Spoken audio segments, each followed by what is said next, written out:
बिस्मिल्लाहिर्रहमानिर्रहीम। नाज़रीन, मैं हूं जावेद बलोच और उम्मीद है आप लोग खैरियत से होंगे। बजट आ गया, बजट मंजूर भी हो रहा है और अब माशी सूरत हाल किस तरफ जा रही है, क्या आवाम को रिलीफ मिलेगा। वज़ीर-ए-आज़म बार बार इस चीज़ पे फोकस कर रहे हैं कि महंगाई कम की जाए, आवाम को रिलीफ दिया जाए, लेकिन क्या वाकई ही बजट के बाद 1 जुलाई से ये बजट नाफिज होगा, तो उसके बाद सूरत हाल क्या बनने जा रही है, इस पर बात करने जा रहे हैं आज। और हम बात करेंगे सियासत पर भी कि तहरीक-ए-इंसाफ की सियासत जो है वो किस तरफ जा रही है। इख्तिलाफात की खबरें हैं, कभी कहा जाता है तहरीक-ए-इंसाफ के बानी चेयरमैन के घर से अलीमा खान की तरफ से कि वो माइनस ही हो गए हैं। जब माइनस का सवाल किया जाता है अली बिन गंडापुर साहब से, तो वो कहते हैं कि ये माइनस हो नहीं सकते, लेकिन केपी का बजट पास हो गया। अभी काफ़ी दिन थे बजट पास होने में, लेकिन केपी हुकूमत ने, केपी असम्बली ने ये बजट पास कर दिया। अली बिन गंडापुर साहब के दावे जो है वो धरे के धरे रह गए कि ये बजट जो है वो तहरीक-ए-इंसाफ के बानी चेयरमैन की अप्रूवल के बगैर जो है ये मंजूर नहीं हो सकता। मुस्लिम लीग नून की हुकूमत है, पीपल्स पार्टी की कोलिशन है, उनके साथ हुकूमत किस तरफ जा रही है, IMF के साथ सख्त शराइत के साथ बजट जो पेश किया गया है उसकी असरात क्या होंगे, ये सारी सूरत हाल पे बात करने के लिए हमें ज्वाइन किया है इसार राना साहब ने लाहौर से। आप सीनियर तजज़ियाकार हैं राना साहब, बहुत शुक्रिया वक्त देने का। और फिर हमें ज्वाइन किया है स्टूडियो में डॉक्टर वसीम शाहिद साहब ने। आप माशी अमूर के हमारे डॉक्टर साहब, आपका शुक्रिया वक्त देने का। राना साहब, मैं पहले आपकी तरफ आता हूँ सर। सियासत पे बात कर लेते हैं कि क्या चल क्या रहा है सर।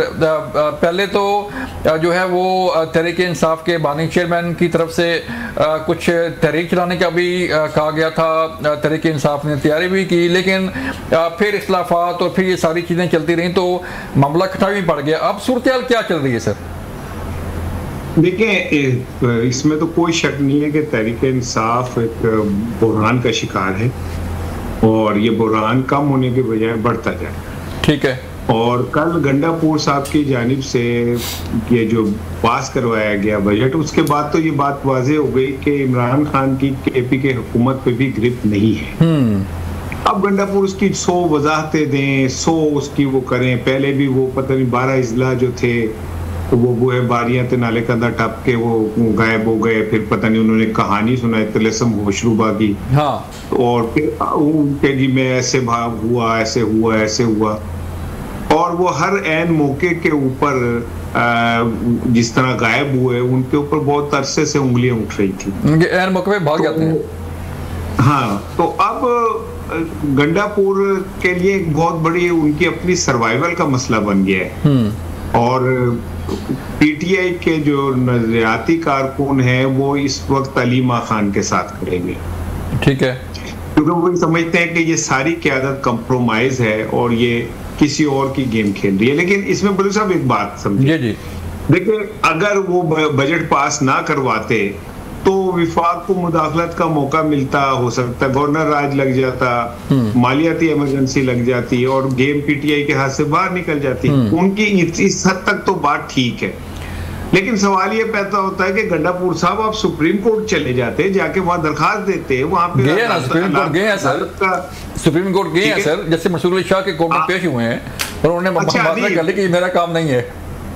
हाँ, यही मैं कह रहा हूँ ना कि आप के जनाब अली आंख में दर्द है, आप कान वाले डॉक्टर के पास जाके कहें जी मेरी आंख का इलाज कर दो, तो आप बेवकूफ बना रहे हैं ना लोगों को। ठीक है। आज जो उन्होंने हरकत की, यही हरकत उन्होंने इमरान खान के साथ पैरोल रिहाई के ऊपर भी की थी कि वो उन्होंने एक ऐसी दरखास्त फाइल कर दी जो कानूनी तौर पे एंटरटेन ही नहीं हो सकती थी। तो जिन्होंने करवाई थी तो इन्हें नहीं पता था कि मैं गलत दरखास्त फाइल कर रहा हूँ, ये मौका भी नहीं है। सो गंडापुर के मुतालिक मेरा तो अब ये पक्का यकीन है कि गंडापुर, इस मैं पहले कहता था कि गंडापुर इमरान खान और एस्टेब्लिशमेंट दोनों को साथ लेके चल रहे हैं, लेकिन अब गंडापुर को शायद ये बता दिया गया कि आपको एक ही की तरफ चलना है। हाँ। और गंडापुर के पास बेहतरीन रास्ता ये है कि वो एस्टेब्लिशमेंट के साथ चले, नहीं तो जितनी मौज मेला वो कर रहे हैं उनके शहद बन जाता है बोतल में जो मौजूद होता है, फिर शहद नहीं बनेगा, फिर वही बनेगा जिससे उन पे पर्चे होंगे। ठीक है। तो उन्होंने अंडरस्टैंड कर लिया है। हाँ, क्लियरली वो अंडरस्टैंड कर चुके हैं कि अगर मैंने इधर सरवाइव करना है तो मुझे एस्टेब्लिशमेंट की माननी पड़ेगी। और एक बात और समझ लें, देखिए ये जो सारा सिस्टम है ये जो वो कह रहे हैं, ख्वाजा आसिफ भी कह रहे हैं कि ये हाइब्रिड सिस्टम बना हुआ है, तो ये तो केपी के हुकूमत इस हाइब्रिड सिस्टम से बाहर तो नहीं है, वो इसी सिस्टम का हिस्सा है। तो कैसे ये पॉसिबल है कि इस हाइब्रिड सिस्टम के अंदर केपी के हुकूमत का सीएम जेल में बैठे हुए एक शख्स जिसके ऊपर तमाम मुश्किलात और तकलीफें उनके साथ खड़ा हो, रहता देन उन लोगों के साथ जिन्होंने ये सेटअप बनाया है, जो इस वक्त सब कुछ लेके चल रहे हैं मेजर स्टेक होल्डर, तो उसने वही जाना है जहां से ताकत का मंबा शुरू होता है। लेकिन ये एक अलग बात है कि आज कुछ वक्त ऐसे होते हैं जिसमें हम जो लगता है कि हम जीत गए या सरवाइव कर गए, लेकिन आगे जाके हमें पता चलता है कि हम हार चुके हैं। आप परवेज खट्टक की मिसाल ले लें, महमूद खान की मिसाल ले लें, आप जहांगीर तरीन की मिसाल ले लें। सो मैं नहीं समझता गंडापुर ने पॉलिटिकली अच्छा फैसला किया, वो सीएम रहेंगे जब तक ये निजाम है, लेकिन आगे जाके उनके साथ तो क्या होगा ये भी तो लगता है नजर के खान साहब जो है अंदर बैठ के फैसले गलत कर रहे हैं, गलत लोगों को आगे लेके आ रहे हैं। मजीद बात करेंगे। डॉक्टर शाहिद साहब, आप माशी अमूर के माहिर हैं, इस राना साहब से मैं उनकी राय लूँगा बजट पे, और बजट तो पेश हो गया, पास भी हो जाएगा, सूरत हाल आपके सामने है। बजट किस तरह का बजट है? IMF की शराइत थी, सख्त बजट पेश किया गया, वज़ीर ख़ज़ाना कहते हैं कि टैक्स के बगैर गुजारा नहीं है, मिनी बजट भी आ सकता है, तो अवाम कहाँ गई सारी सूरत हाल में? देखिए सर, जब IMF के साथ आपका प्रोग्राम तय होता है तो IMF की कंडीशंस तो नो डाउट होती हैं, लेकिन मसला ये होता है कि गवर्नमेंट, चूँकि IMF तो एक डेमोक्रेटिक इंस्टीट्यूशन नहीं है, वो तो आवाम को जवाब दे नहीं है। जी, वो तो उसने आवाम को जवाब दे तो आपकी गवर्नमेंट है, पॉलिटिकल गवर्नमेंट। जी। तो होता यह है कि जब भी आप IMF के प्रोग्राम में होते हैं तो आपको थोड़ा स्मार्ट प्ले करना पड़ता है कि IMF की कंडीशंस तो इन एनी केस आपके ऊपर हैं, लेकिन उसके साथ आप बहुत कुछ आवाम के लिए कर भी सकते हैं। लेकिन अनफॉर्चुनेटली हमारा कुछ अरसे से ये फोकस हो गया है कि शायद सिर्फ हम टैक्स इकट्ठा कर लेंगे तो उससे हमारी इकानमी बहुत अच्छी परफॉर्म कर लेगी। अब याद रखें कि इकानमी के टैक्स इकट्ठा होना चाहिए, इसमें कोई हर्ज शक नहीं है, क्योंकि गवर्नमेंट के जितने फंक्शंस हैं वो अगर परफॉर्म करने हैं तो टैक्स से ही पैसा आएगा। जी। लेकिन सीक्वेंस हमेशा हमारी गवर्नमेंट भूल जाती है, और हमारी कौम भी काफी हद तक भूल चुकी है। अवाम बेचारी उसमें पिस रही है, लेकिन लोग इस बात को समझ नहीं पा रहे कि क्या पहले टैक्स इकट्ठा होगा और फिर मईशत चलेगी, या पहले मईशत चलेगी और मईशत से टैक्स आएगा। तो अगर हम अपनी सीक्वेंस सीधी कर लें कि हम अपने पहले कारोबार को वुसअत दें, इसे कारोबार को चलने तो दें, इकोनॉमिक एक्टिविटी जो है चलने दें, उसके बाद उससे टैक्स भी इकट्ठा करें। और दूसरी बात देखें, एक चीज अगर गवर्नमेंट आज तय कर ले कि हम 2 प्रायोरिटीज बनाते हैं। नंबर 1 कि हमने मुआशी सरगर्मियों को नहीं रोकना, ये जिस तरीके से भी चले हमने इनको सहारा देना है, हमने इनको रोकना नहीं है, क्योंकि लोगों को रोजगार देना है। अगर इन्फ्लेशन की बात करते हैं, कीमतों की आपने भी बात की, तो महंगाई की बात बाद में आएगी, लोगों के पास पहले रोजगार तो। जी। अगर रोजगार ही नहीं होगा तो फिर तो महंगाई थोड़ी सी भी होगी तो उनके लिए काबिल बर्दाश्त नहीं होगी। अब इसका मतलब है गवर्नमेंट को 2 चीजें तय कर लेनी चाहिए। नंबर 1 कि हम मुआशी सरगर्मियों को रोकेंगे नहीं बल्कि सहारा देंगे, हम उनको फैसिलिटेट करेंगे, करने प्राइवेट सेक्टर को देंगे, लेकिन जहां हमारी जरूरत पड़ेगी हम उनको फैसिलिटेट करेंगे। ठीक है। दूसरी बात, जहां तक टैक्स की है, तो टैक्सेस जिन लोगों पे या जिन कारोबार पे या बिजनेसेस पे एक्स्ट्रा लगे हुए हैं हम उसको उल्टा रैशनलाइज करेंगे। हाँ, जो लोग टैक्स देते नहीं है, पैसा कमाते हैं और फिर टैक्स नहीं दे रहे और आप उनको टैक्स नेट में नहीं ला सकते, उनको आप किसी तरीके से टैक्स नेट में ला सकते हैं, तो इसमें तो इशू नहीं है।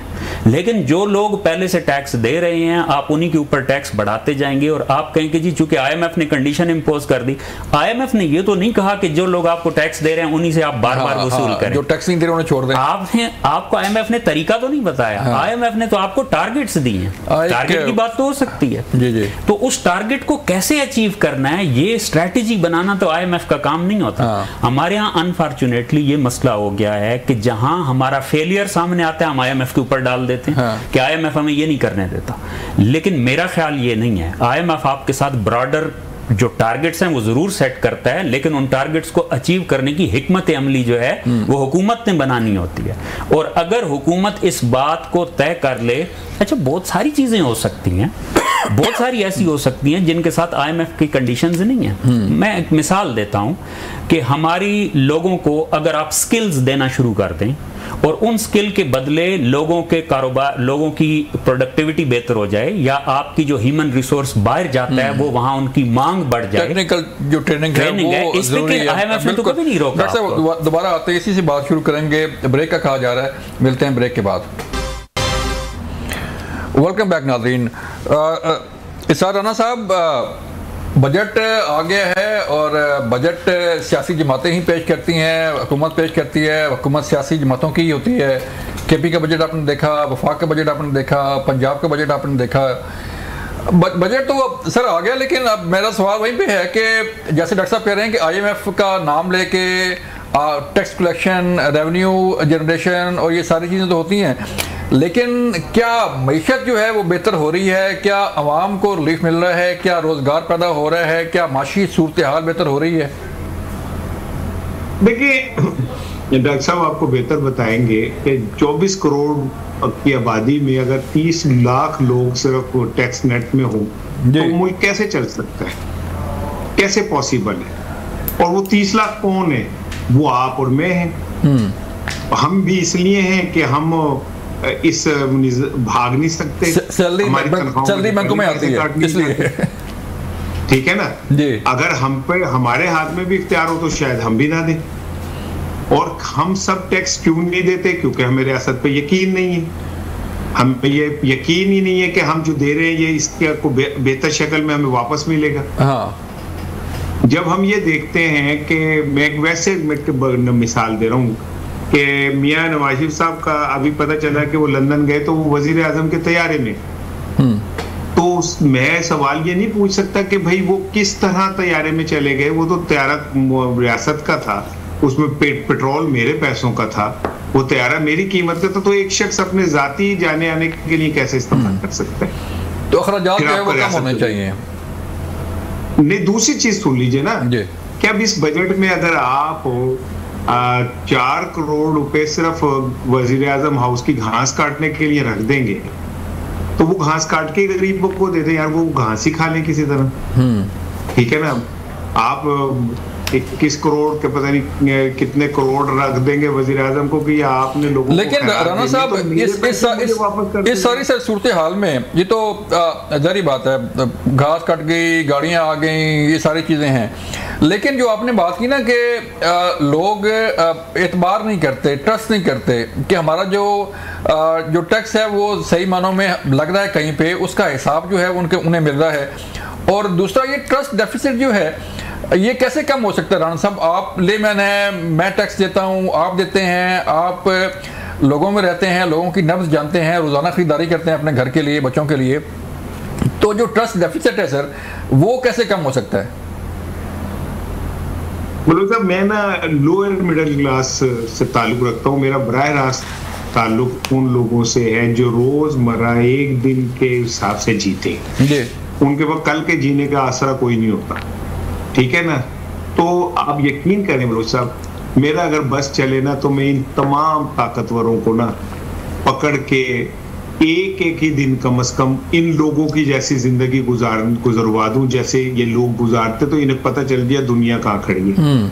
इनके तो कुत्तों का खाना बाहर से आता है, इन्होंने तो अपने जानवरों के लिए एयर कंडीशन केज बनाए हुए, इन्हें क्या पता गुर्बत क्या है यार। इन्होंने तो किताबों में भी गुर्बत नहीं पढ़ी हुई।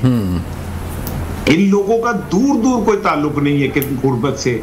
जो 98-99% पाकिस्तानी जो भूखे मर रहे हैं इस बकरा ईद पे, आप गवाह, मैं आपसे सवाल करता हूँ कि पहली दफा आपने देखा नहीं कि जो मिडिल क्लास तबका था उनके पास भी प्रॉपर पैसे नहीं थे जानवर खरीदने के? जी ऐसे हम आहिस्ता जो गुर्बत है, अब वर्ल्ड बैंक क्या कह रहा है, 48% पाकिस्तानी खते गुर्बत से नीचे रह गए, और उनके जो ऊपर बैठे हुए लोग हैं उनकी लाइफस्टाइल देखें। वो मीटिंग कर रहे होते हैं तो उनकी गाड़ी का एसी चल रहा होता है क्योंकि साहब अंदर आए तो उन्हें गर्मी ना लगे। तो मैं तो इन लोगों को कभी मानता ही नहीं कि ये लोग कोई हमारे ऊपर हुक्मरान है। मैं ये कब्जा ग्रुप है। इन्होंने इस सोसाइटी को हाईजैक किया हुआ है।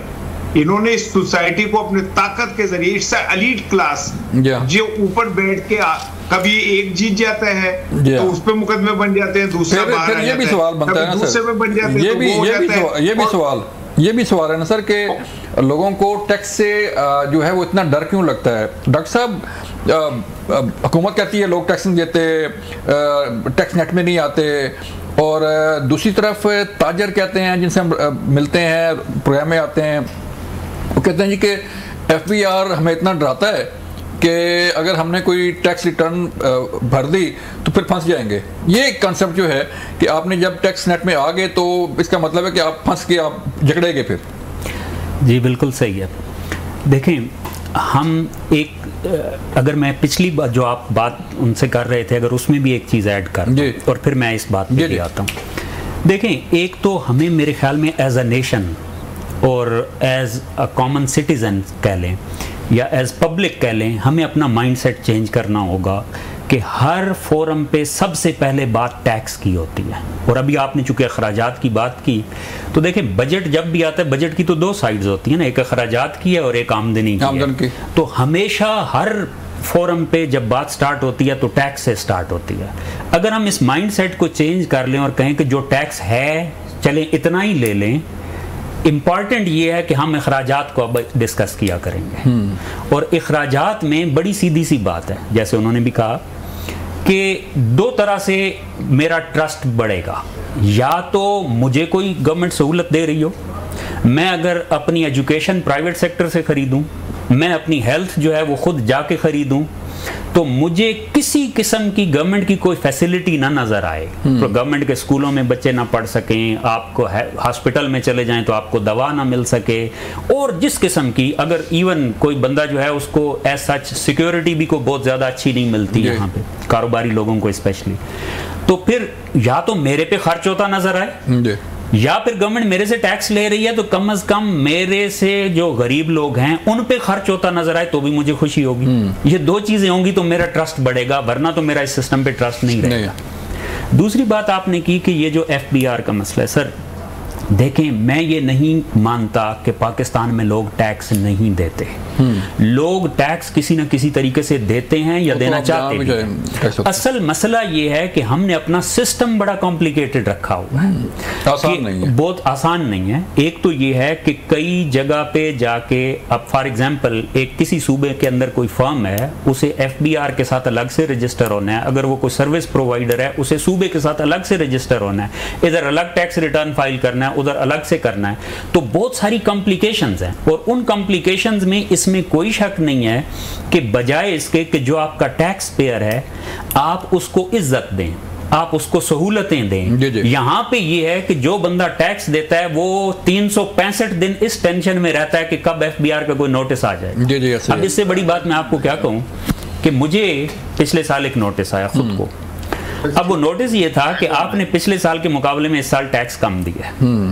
तो ठीक है, आप भाई मेरी इनकम पढ़ लें कि पिछले साल मैं एक ऐसी जगह पे जॉब कर रहा था जिसके ऊपर टैक्स था, इस साल मैं पाकिस्तान के नहीं किसी बाहर के इदारे की जॉब कर रहा हूं जिसके ऊपर टैक्स नहीं है। तो आप इतना भी अगर नहीं देखेंगे और सिर्फ नोटिस भेजते जाएंगे तो इससे तो ट्रस्ट डेफिसिट बढ़ेगा।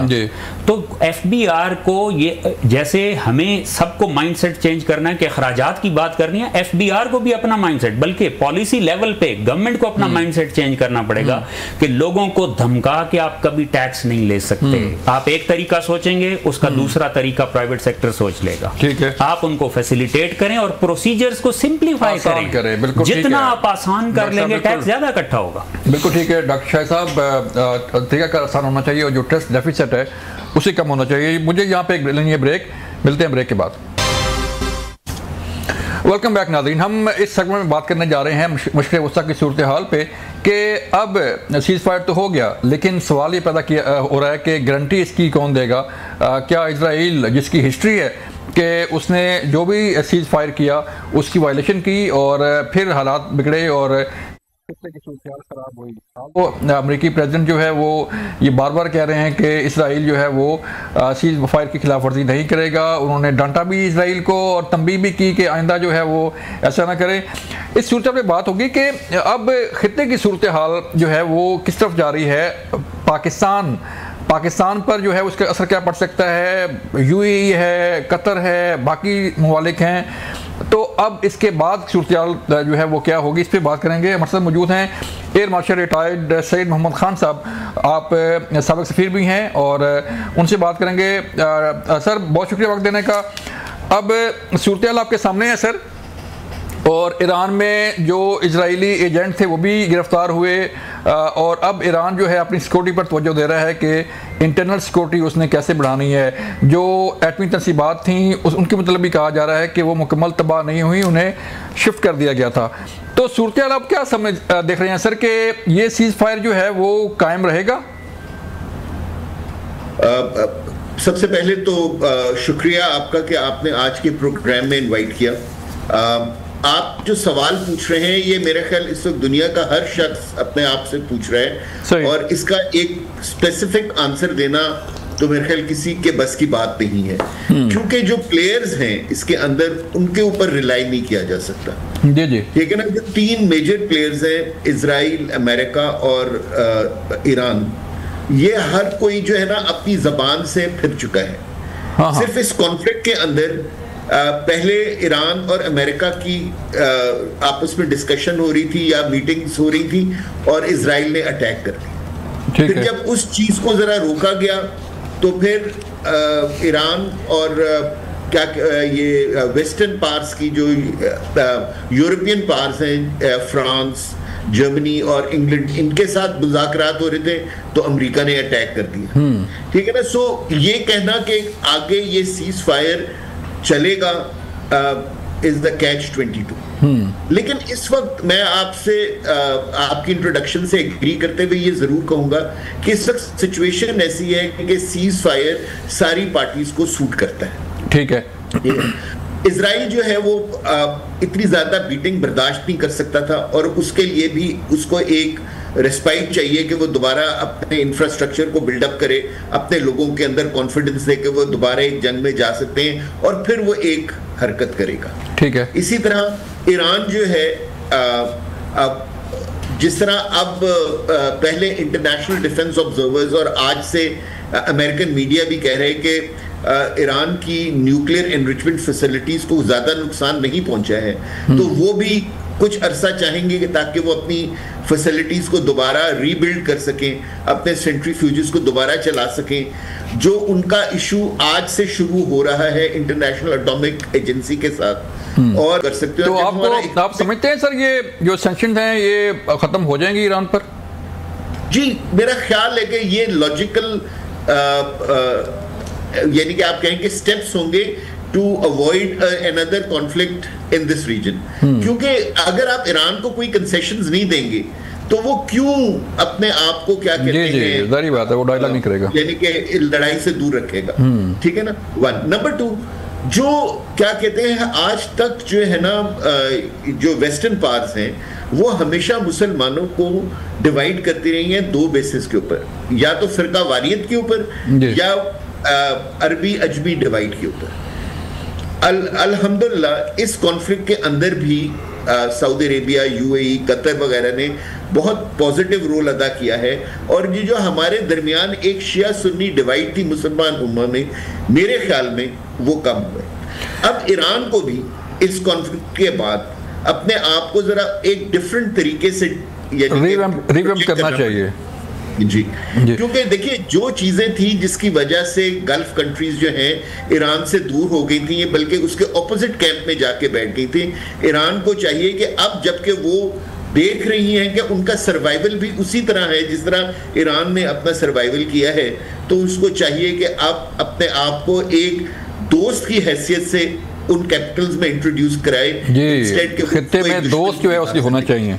बिल्कुल आपकी बात ठीक है। तो सर जैसे ईरान ने रिस्पॉन्ड किया इजराइल के अटैक्स का, दो चीज़ें हैं सर।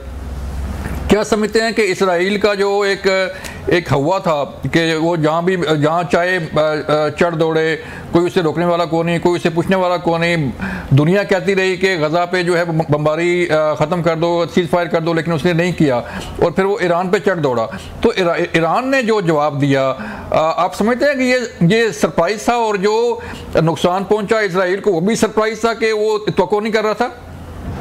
बिल्कुल, आपकी ये दोनों बातों से मैं मुत्तफिक हूँ। एग्जैक्टली ऐसे ही हुआ है कि जब इजराइल ने अटैक किया 13 जून को, तो उसको ये बिल्कुल उम्मीद नहीं थी कि उसको इतनी ज्यादा रेजिलियंस मिलेगी। देखिए, असल में ये जो न्यूक्लियर एनरिचमेंट, ये तो एक बहाना था। जो मेन उनका ऑब्जेक्टिव था ना, वो तो था रजीम चेंज। देखिए, उन्होंने जहां जहां गए, वेस्टर्न पावर्स और इजराइल, उन्होंने क्या कहते हैं, रजीम चेंज लेकर आए। आप सीरिया देख लीजिए, आप लीबिया देख लें, आप इराक देख लें, आप गाजा में देख लें। वो बेसिकली चाहते हैं कि जी के ऐसे लोग आके हुकूमत में बैठे जो उनके पपेट्स हों। ठीक है ना।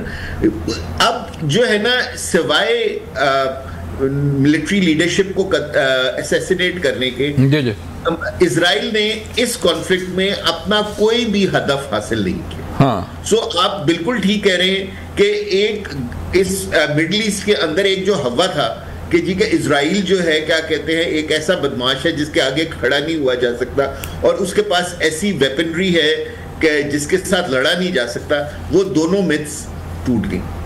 एक जो बहुत बड़ा लेसन मिलिट्री स्ट्रेटेजिस्ट ने लर्न किया है इस कॉन्फ्लिक्ट में, कि ये पहली मर्तबा दुनिया में हुआ था कि दो ऐसी कंट्रीज एक दूसरे के साथ प्रॉपर जंग लड़ रही थी जिनके बॉर्डर्स एक दूसरे के साथ नहीं मिलते, और बीच में दो बहुत बड़ी बड़ी कंट्रीज थी। इजराइल और ईरान के बीच में एक सीरिया है जो पाकिस्तान से भी बड़ा मुल्क है, और फिर इराक है जो भी पाकिस्तान से बड़ा मुल्क है। सो आप कहें कि 3 पाकिस्तान जितने मुमालिक बीच में थे, ठीक है ना, और फिर भी एक प्रॉपर जंग हो रही थी। एक ने अपनी एयरफोर्स को इस्तेमाल किया डिस्ट्रक्शन के ऊपर, और एक ने अपने सरफेस टू सरफेस मिसाइल्स को, ठीक है ना। और इस कॉन्फ्लिक्ट के अंदर ये समझ में आया कि अगर आपके बॉर्डर्स एक दूसरे से नहीं मिलते हैं तो आपको अपने आप को डेवलप करना चाहिए सरफेस टू सरफेस मिसाइल की डोमेन में, क्योंकि आप उसमें ज्यादा बेहतर तरीके से एनिमी के ऊपर यानी कि उसको डिस्ट्रॉय कर सकते हैं।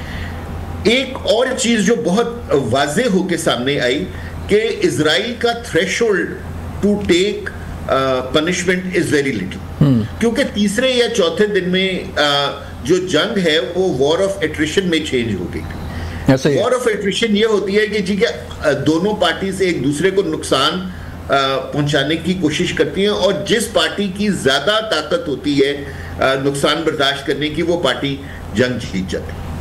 इसमें ईरान ने शो किया कि उनके पास तकलीफ बर्दाश्त करने की बहुत ज्यादा सकत है, लेकिन इजराइल ने यह शो किया कि उसकी बहुत कम, उसके जो लोग हैं उनके अंदर बहुत कम जज्बा है। जब वो ये तबाही अपने गिर्द देखते हैं तो वो अपनी हुकूमत के साथ खड़े नहीं रह सकते, बल्कि वो अपने हुकूमत के खिलाफ खड़े हो जाते हैं। तो ये एक बहुत बड़े लेसन हैं जो लर्न हो रहे हैं। हर एक ने अपने इस लेसन को, अपने अपने सबक को याद। सर एक और चीज सर सईद, एक और चीज जो सामने आई कि ईरान के आर्मी चीफ समेत कई जनरल जो है वो शहीद हो, और फिर उसका जवाब जो है वो 15 घंटे के अंदर जो है वो उसका जवाब भी आ गया। तो अब ये कहा जा रहा है कि जैसे आपने भी कहा कि ईरान में जो है रिफॉर्म्स की जरूरत है, तो किस किस्म की रिफॉर्म्स जो है वो ईरान को करनी होंगी खित्ते के लिए, स्पेशली कि अपने जो आसपास के ममालिक हैं उनसे दोस्ती रखे? जी बिल्कुल, उनके साथ दोस्ती रखे, उनको थ्रेटन ना करें। देखिए, अभी तक आप ये कह सकते हैं कि एक पार्टी बिल्कुल सही थी और एक पार्टी बिल्कुल गलत थी, ठीक है ना। अगर आप गल्फ कंट्रीज के साथ बैठते थे तो आप जब वो पॉइंट्स को रेज करते थे, देखिए वो सारी अपनी रिजीम्स हैं, मुसलमान ममालिक हैं, लेकिन उनका अपना फिक है और अपना रहन सहन है, ठीक है। अगर आप ये चाहेंगे कि हर कोई जो है आपके फिक वाला हो जाए, तो वो एक जो है ना एक गलत चीज है। और इसी चीज को जो वेस्टर्न पावर्स हैं उन्होंने एक्सप्लॉइट किया मुसलमानों को डिवाइड करने के लिए। देखिए, अगर आपने बड़ी फेमस स्कॉलर्स की रिसर्चेस को सुना होगा जो किताब की शेप में आई हैं, एक थी क्लैश ऑफ सिविलाइजेशंस और दूसरी थी आफ्टर द प्रॉफिट। ये जो दोनों किताबें थी ना, ये शो करती हैं कि किस तरह यूरोपियंस ने मिडिल ईस्ट के अंदर ये एक दूसरे के दरमियान नफरत पैदा की ताकि मुसलमान एक ताकत बन के उनके सामने ना खड़े हो। जी जी। तो उन्होंने बजाय हार्ड किल करने के सॉफ्ट किल किया।